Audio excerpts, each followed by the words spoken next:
Travis Kelce drops his new line with you guys the day after his engagement to Taylor Swift. Incredible timing for you guys. You're saying, I believe that you guys said that you did not know about this in advance, but you did just mention you were talking with his team about timing and things like that. Did you have an idea that this was going to be happening? Did you think that there was going to be some sort of big news that was going to be happening this day and that's why it had to be timed then?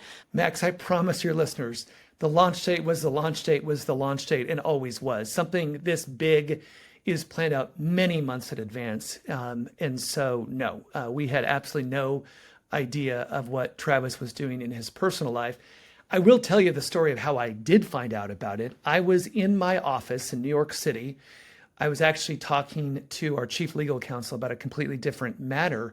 And I began to hear screaming and shouting and joyous yells and even people hugging each other. And I'm thinking, what is possibly going on? And our department assistant had to knock on my door and say, Craig, I'm so sorry to interrupt, but Travis and Taylor have just announced their engagement.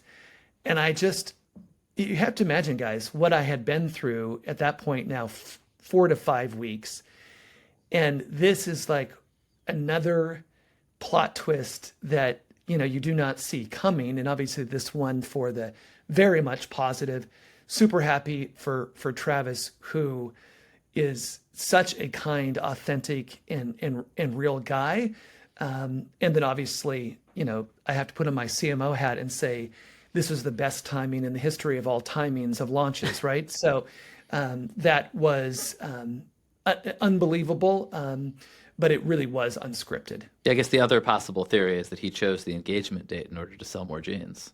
Exactly. Well, if he did, I will thank him someday in the future, but that was definitely not in the plan.